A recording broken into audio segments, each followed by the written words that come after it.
we will get started, and I will first of all talk about our session outline. Just first of all to introduce myself. My name is Marion Murphy. I'm an e-learning technical officer with the Department of Technology Enhanced Learning, and I'll be joined by my colleague Sarah Pattison, and we're going to aspects of Canvas, including the Gradebook, where we're going to look at the settings, submissions and results. We're going to look at Speedgrader, so the different elements there, and providing feedback for students. Sarah then will look after quizzes, accessing and reviewing quizzes, and also we'll talk about Turnitin, so accessing reports and interpreting results. Finally, then we'll talk about some supports that are available to you, and we will have a Q&A, so if you have any questions, feel free to ask them. So first of all, I am going to go over to Canvas, so I'm just going to stop sharing here. And we have a specific module that we've set up really for doing demonstrations like this for training. So to access the gradebook on your modules, you go to the grade section here, and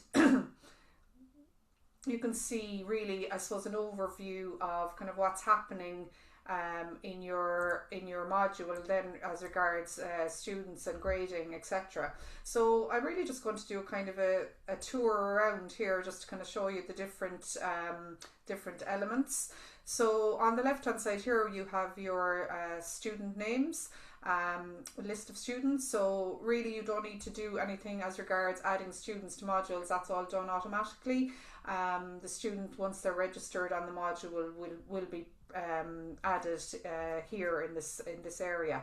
So on all the modules then there's a test student, which means that you can use this as a way to test something out. You can look at something in student view, which I'll show you in a while as well. One thing to say, I suppose, is if you have students in groups or in sections, the test student option may not be available to you in that situation. So first of all, you have your student list. Then along here you have your various different assignments. As you can see, we have a good few assignments there because we're using it as a testing module or as a training module as such. So all the assignments would be viewable along here. Then there are various different settings on the gradebook as well. So if I just go into the settings area here, so it's just the little settings wheel here up the top. And there's a couple of different things just to kind of, I suppose, make you aware of here. First of all, I'll go into the grade posting policy area. So just to make sure that the manually post grades option is set up on your module, is selected on your module there. The reason for this is that control when the grades are sent out to students, so that you can send all the grades out in one go as such, rather than students getting their grades as they're marked.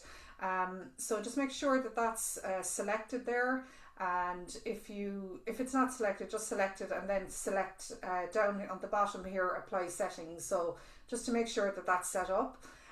If the option automatically post grades was selected, it means that the student will see the grade as soon as you put in a mark into their grading area. So that would mean then the students are getting the grades at different times. So you would be getting lots of communication from students who haven't got their grades at that stage. So just to make sure that it's set to manually post grades there. Then just to look at late policies here, there's just two options here just to make you aware of. The first one is automatically apply a grade for missing submissions. So if you select this, it allows you then to add the grade that you want to put in there for a student who has not submitted at all. So that's that option. And the other option then is where you automatically can apply a deduction of a percentage for a late submission. So you can decide on what that is, the percentage, and whether that's per hour or per day. You decide there on what deduction you want to make, and again apply settings there to make sure that that's applied. The last option there then is the view options area. Down here, I'll just show you here, there's a number of kind of default color coding options, and you'll see on the Gradebook there that you can see how those colors show up on the Gradebook, say for a missing assignment or a late assignment, or if a student has been excused from doing assignments. That's where the color coding will give you a kind of a nice overview of what's happening. There's an option also here to add a notes column, so just select notes here and apply settings, and then this will provide you with this kind of nice column where you can add notes. So this can be useful if you want to, say, add a note about a student, say maybe provided a medical certificate for late submission. You can just add that there and just add in the text and save it, and it can be useful if you're kind of going back to marking at different times. You can see the status of a student there, if they've provided evidence, or if there's any other notes you need to provide there for other people that are marking in the same module. So they're kind of the main things there.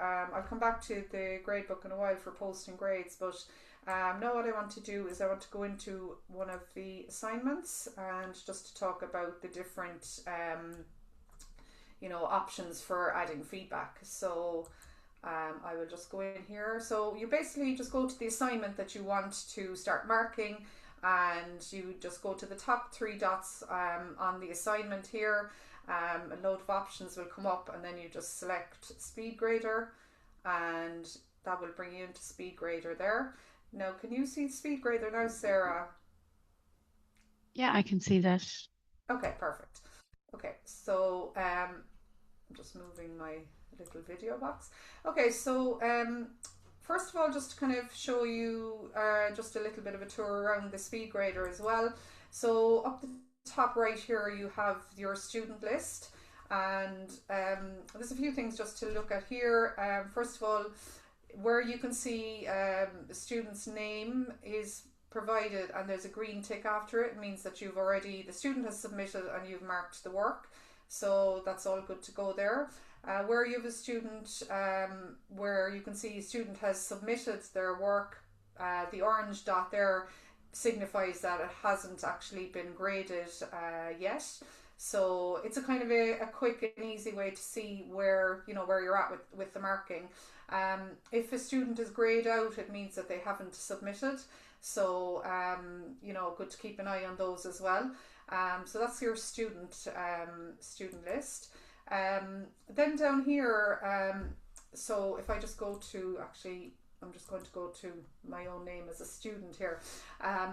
So if you just kind of look at on the left hand side, you have the submission by the student, and then over here to the right you'd see if there's a drop down box, it means that the student may have submitted something more than once. So you will be provided with the latest submission. That's what you will be provided with by default. So you can see there's been two submissions there, but the latest one there is the 28th of November. You can also see that there's a late note on this submission. So just to kind of see when the students submitted, so they submitted on 28th of November at 12:41. They were 13 hours late, 13 hours 19 minutes. The due date for the assignment was the 27th of November at 23:30. So you can see that the student has submitted late. At this stage, I suppose it's really a decision as to whether you can provide evidence that the student had maybe a medical emergency or some other reason why they were unable to submit on time. And if you want to override that late note, you can do that here by selecting the pen icon and selecting none. And this will change then the assignment from a late assignment. So, if there was a penalty being applied for late assignments, the student wouldn't actually receive that penalty then. So then just going down here, or going over here to the left hand side, to show you the various options for marking the individual submission. So now we're looking at the individual submission, and we want to show you just some of the various options you can use here to vary your feedback, I suppose. So the first option is you can use the zoom in and out, which is useful when you're doing a lot of marking and getting tired. I find it very useful myself. That's one option. You can also use a full screen there, so that can be a useful tool as well. Then over to the arrow here, where you can just select a section that you want to highlight, so you can kind of really zone in on a specific maybe paragraph or something like that. That can be a useful tool. The next one then is like the balloon or cloud, and by default this is selected in blue, but there's lots of different colors you can choose from there. So if you had some kind of color coding system, you could use it like that. With the balloon then you just can you can really pinpoint where you want to add your feedback. So if I just put in an option here, and I would just say please develop the point more here, and that's added there for the student feedback, so the student can kind of look down through their feedback, individual feedback, and see that. The next option then is where you can actually highlight a section, and you can see that there's again the color coding option here, or the color option I should say. So with this pen option you can actually select a certain section and again add your feedback, say provide 2 reasons for benefits. I'm just making up the feedback here now just to demonstrate. So that's where you're highlighting a section. The option here where it has T is where you're actually adding color text.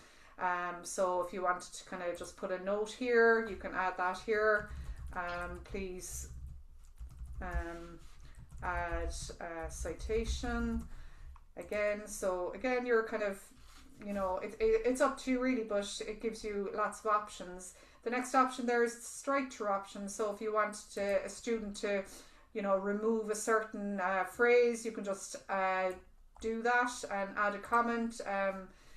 Might be more useful to use something else, another phrase. So again, it's really kind of just giving you those various different options that will help you there. The paintbrush option is a kind of a free form option you can use. So if I just select say a red option there, so you can kind of circle a specific kind of section of a sentence or something like that, and you could just say please refer to a reading list for unit 2. So that's your free form option. And then also you have this kind of I suppose square rectangular option where you can it's very specific in its kind of form and how you highlight the specific area. Again, you can add the feedback there again. So there are the kind of different options there as regards adding the various different feedback types.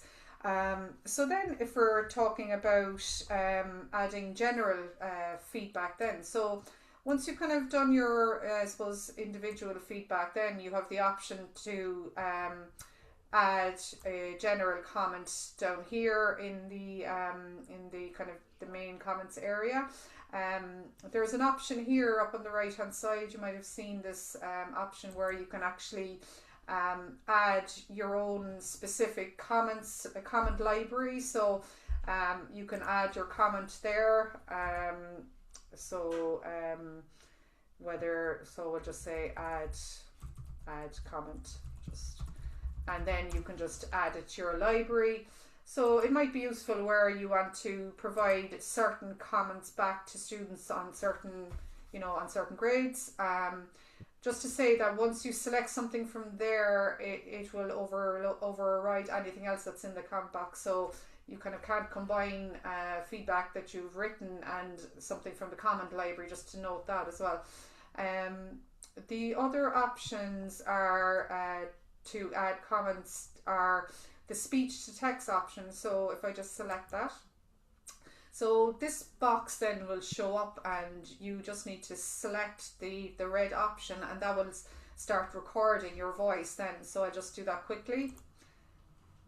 Hi Marion, great effort on your submission. Just remember to refer to the reading list on Unit 2. Thank you. So you can see that this audio then is converted into a feedback on the comments area. So needless to say, it has to be just checked before it's made public, because however good these options are, they need to be checked always, so you have the correct feedback in there. So I'll just take that out for a second. If you wanted, you could have just submitted that there. The other option is, I just want to turn off my camera there now for a second, just sorry. I'm just going to turn off my video for a second just to show you this option. So this is where you can actually record yourself giving feedback. Okay, and you just select start recording, and then you have a countdown, 3, 2, 1. Hi Marion, well done on the assignment. There's some individual feedback. Please make sure you read through that, and if you have any questions you can let me know. Thanks. So you just finish the recording and save it, and it will automatically be saved up here on the right hand side. You can see it's still in draft form, so it's just still processing there. So that's the speech to text, so that's the video recording. You can also, if you wanted to add a file, you might have, say, maybe some supporting documents around the feedback you've provided, so you can add those here, and you can add a few different options there, and just submit them, and the student will be able to see that feedback then when the grades are released. So once you've kind of done your individual feedback and you're happy with, oh yeah, sorry, I just wanted to go up to the adding the grades, which will be useful. So you can obviously add your grade, in the grade box here, and once that's done, that's fine.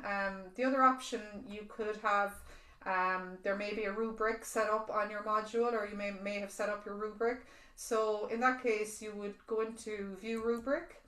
We will send out some useful supports on creating rubrics as well. So basically the rubric is where the criteria for the assignment is broken down into individual parts. So in this one we have instructional design, content quality, and technical skills, and we've kind of got a classification for all those from 0 to 4, 4 to 20, 20 to 30. So the student would be would get an individual mark for each of those elements. So if I just put in, say, 20, let's say 15, I will say 25 there, and say 25 there.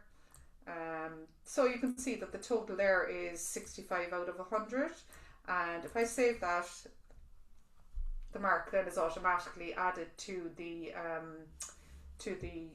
grading area there. So once you've all your grades done and you want to post the grades, there's two options. You can either you can select the I option here in Speedgrader, and you can select post grades. and then you just make sure that everyone is selected there and post, and that is your posting your grades. The other option you can do it is from the gradebook. So I'm just going to go back into the gradebook to show you that. And can I just confirm that you can see that, Sarah? I can see that fine. Yeah, great. Okay. So you go to whatever assignment you have been marking. You're happy that all the grades are done. So you go to your three dots up here, and then you can just go to post grades, and then the grades are posted.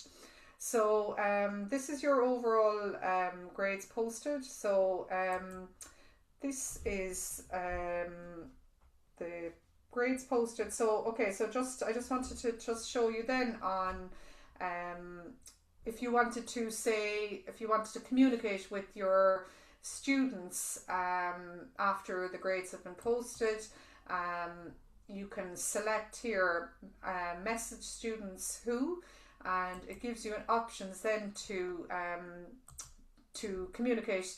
So you can communicate before even the grades have been released. Actually, you can communicate with students. So for students who haven't submitted, you can contact them, say, you haven't, or your submission hasn't been received. If you want to communicate with those who have submitted, who have not been graded, who've scored more than or scored less than, or have been reassigned. So the options are it's filtered by Speedgrader there, so it can be a useful way as well of communicating with students.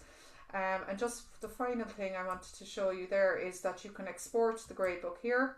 So select export and export entire gradebook, and this will you will be able to use this to add your grades then to MyBAM. So I think that's it from me, Sarah. Is there anything else you want to add there before you take over? No, just there is a question in the chat, but we'll get to it at the end of the Okay, session and we can just perfect. show stuff. But if you I'll want to stop read it sharing there. while So I'm doing my part, okay, lovely. right, okay, so Stop I'll sharing there. So just thanks. start sharing my screen. Hang on there. Uh, 1 second there. Make sure that's open. Okay, perfect. So I'm going to share screen 2. Okay, so hopefully you can see my screen now. Yeah. Marion, can you confirm? Perfect. So I'm going to get out. I was in the gradebook just following along with you. So my name is Sarah Passon, and I also work in the Technology Enhanced Learning department, and I'm going to be covering quizzes and Turnitin. I'm going to start with quizzes because I have a couple of slides on Turnitin as well, so I can go back to the presentation and the supports easily then if I do it after doing Turnitin. So for quizzes, I just want to show a few things to think about when you're moderating quizzes. So if you have any quizzes set up, new quizzes specifically. So I'm going to click the quizzes tab here, and I'm going to use quiz 3 as the example. So I'm just going to click into that. And before I show you the moderating part of it, I just want to draw your attention to the way it's been assigned. And that'll be important later when I show you some more things.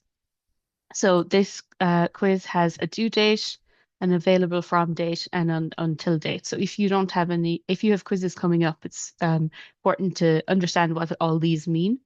So the due date here means that the students that are taking the quiz, if they take the quiz after the 16th of January 2025 at 10 a.m., and I know that's a long time ago now, but this was probably used in previous training.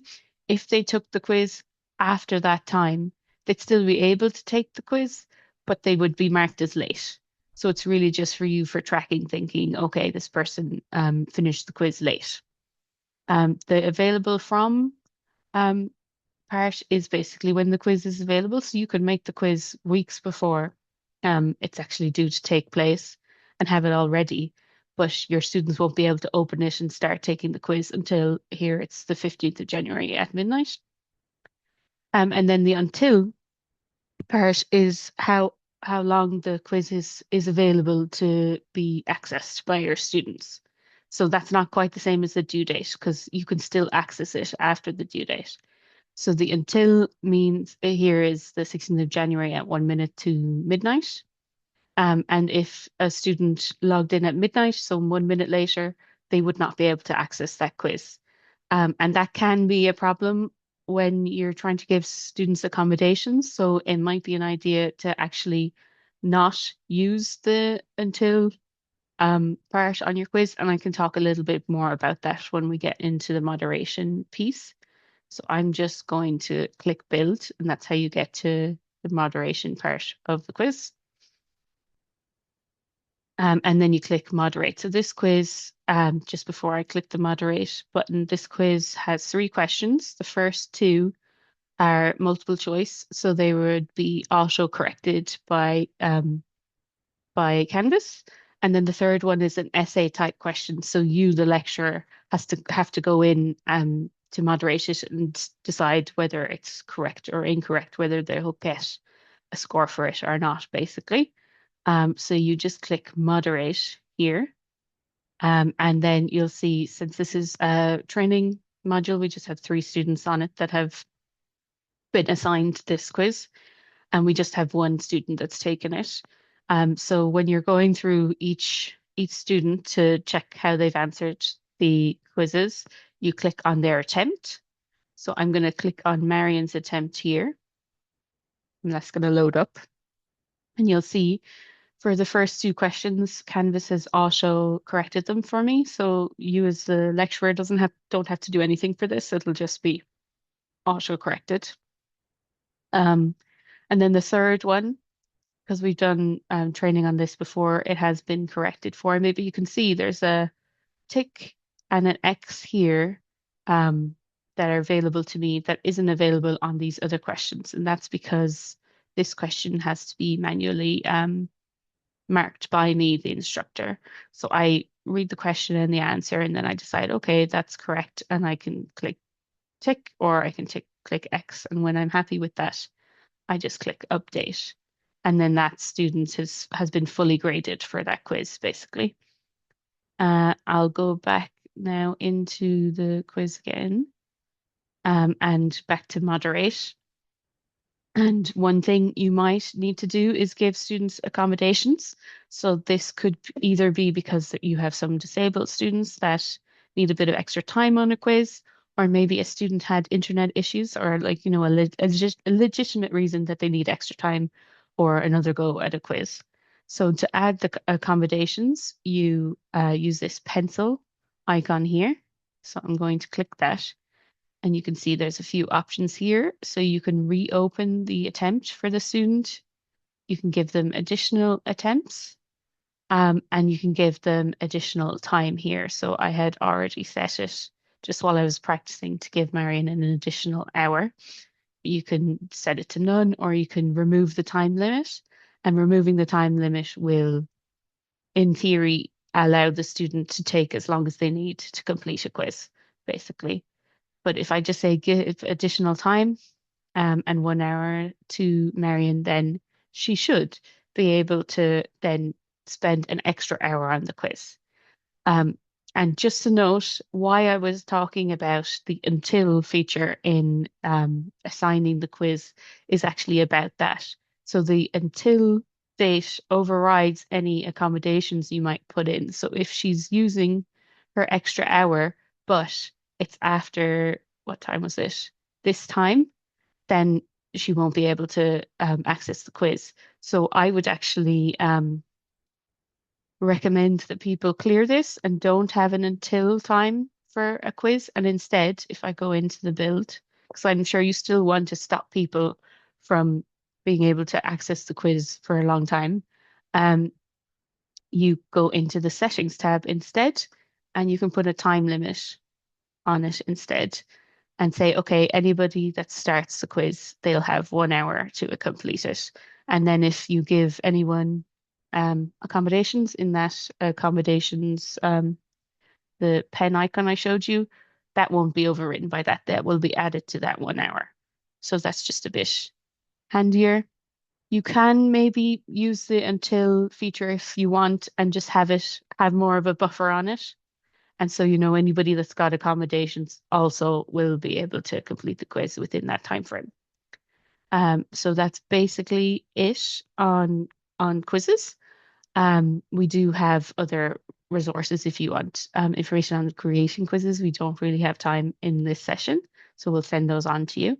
What I'll switch to now is the gradebook, and we'll look at Turnitin assignments. So I'm just going to click grades. And you might have noticed when Marion was going through the gradebook that some of these assignments have these little color-coded flags or boxes on them. And what those are assignments that have been uploaded to assignments that were made with Turnitin. So they're color-coded in a way to show the roundabout similarity score. So when the flag is blue, that means that it has a 0% similarity score. They haven't detected any plagiarism or possible plagiarism um, through Turnitin. Green means it's a low similarity score, and red means it's a high similarity score. And we would recommend all lecturers not to just take that and not investigate it. You should have a look at the similarity score of all assignments and investigate it further, just to check. So I'm going to show you how to do that. So we'll go into Speedgrader just as Marion did. So I'm going to click Speedgrader here. And you can see there are the scores on different assignments, but for me showing you now, I'm going to do it on the test student one. And just to explain how I came up with this document that has a 76% similarity score on it.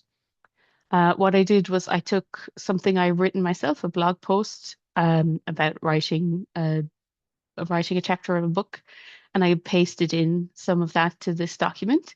And then what I also did was I copied some paragraphs from a Wikipedia page that I knew would be flagged by Turnitin. So it's just a Wikipedia page on instructional design, and I pasted that into the document as well. And then I submitted that because I wanted to get a high score to be able to show you in this session. So you can see that how it's flagging things. So if you want to see more information on how it came up with this similarity score, and I do suggest that you should look at the report, you just click on the percentage and then wait for it to load up. So it's going to open up something called Feedback Studio, which is a Turnitin product. And you can see here, it'll just take a second and it'll load up the paper. And so there's a few ways you can look through the document.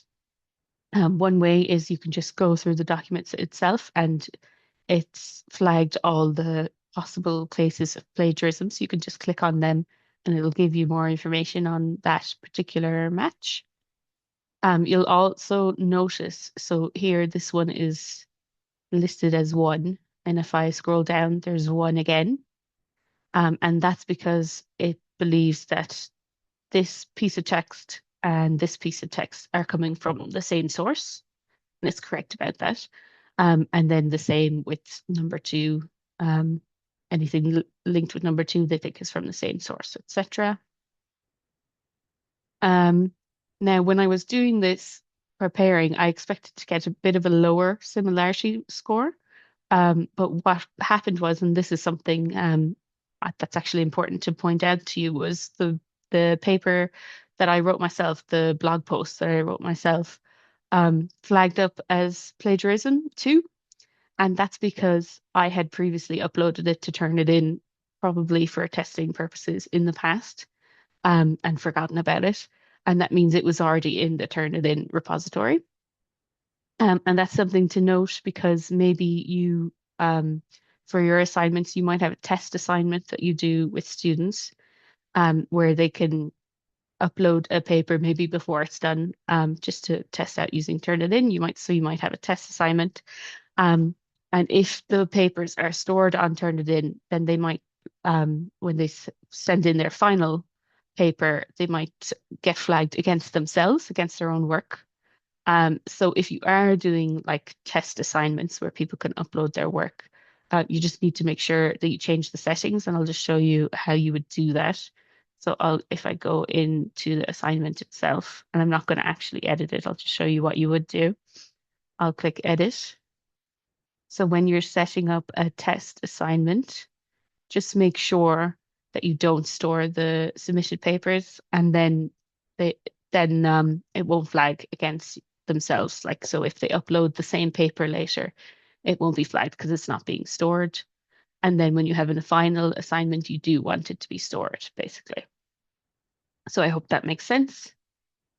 So if you do find that there is work in the assignment that isn't actually plagiarism, you know that it was their own work that they submitted before, maybe, or it's something that you've allowed them to copy from, you can very easily remove that as a source. So you can either do it one by one, but that might take a little while to exclude each match one by one, or if you click on the sources here at the top, you'll see it has a list of different sources. So one of them, the 4 text blocks, those are the 4 pieces of text from my own blog post. I can exclude that whole source.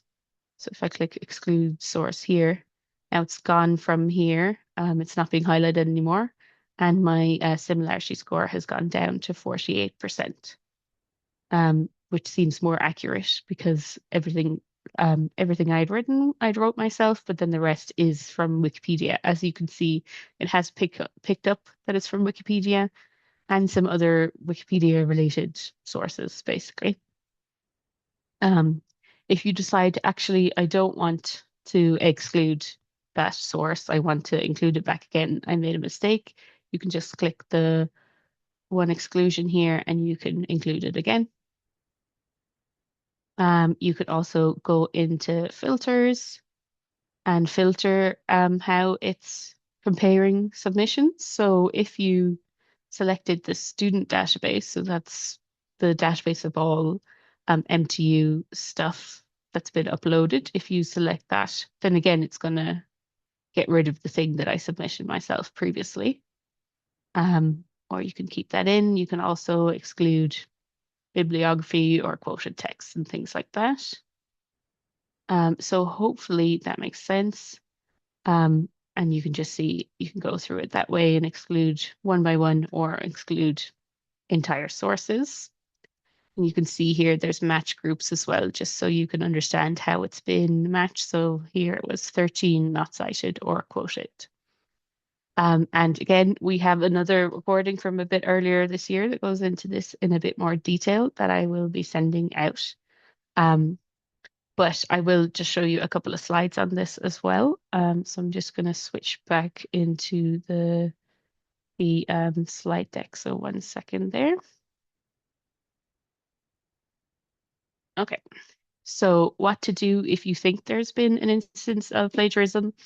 Once you've looked at the Turnitin score and reviewed the work and you think there's been an instance of plagiarism, you should contact your head of department or module coordinator about any suspected case of academic misconduct as per the academic honesty and integrity policy. One thing you might be thinking about as well is AI detection. Unfortunately, there's no clear guarantees that any plagiarism detection tool will definitely capture instances of Gen AI.